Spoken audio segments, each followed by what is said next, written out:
Will Marcotte. My name is George Ray Marcotte VI. I am named after my great-great-grandfather. My nickname was Pine because my coach said I wasn't as big as a colt. When I was 14, I had long hair and I was really small. I lived in Lake Forest, Illinois, near Chicago. We moved there because my dad lived in Evanston, near Lake Forest, Illinois. My home was nice with a big yard and lots of trees. Everyone had their own room.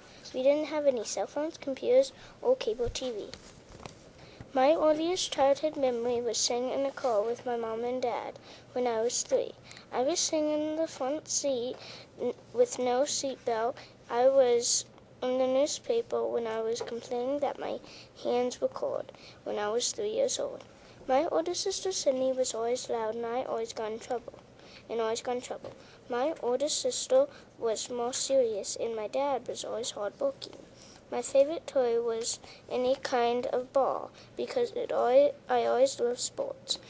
I also liked my big wheel. I liked to ride it around. I had a dog named Sam. He was really small. He was also very playful and fun to play with. The most important thing my parents taught me was to work really hard, be honest, and treat people with kindness. I always loved school. My best subject was math and worst subject was writing. I played soccer, basketball, and baseball.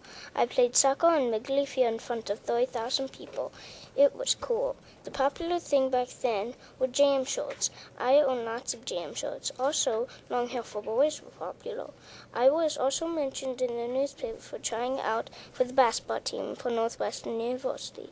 My childhood heroes were my dad and Walter Payton, who played for the Chicago Bears. When I was little, my friends were Steve Cohen, Todd Sherham, and Curtis Bradley. This was one of my worst injuries. One time, my parents were having a party. My sister and I were performing a mini show to entertain all the fellow guests, so they wouldn't get bored.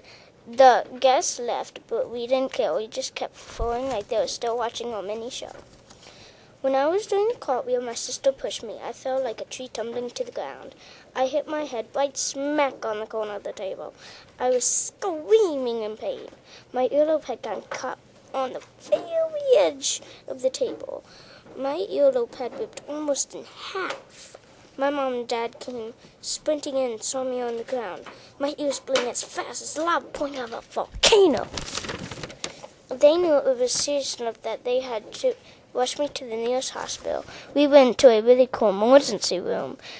The first doctor wasn't the nicest man in the world. He was always holding me down and giving me shots in my ear. It took so long, but finally the nurse brought in a new doctor. He was very kind and relieved my stress. They put a towel over my head so I couldn't see what they were doing. They had to sew my earlobe back on because it almost fell off. We got to go home that night. We got nice, cold, delicious ice cream from 31 flavors. It was my first set of stitches, but it wasn't my last. Yeah.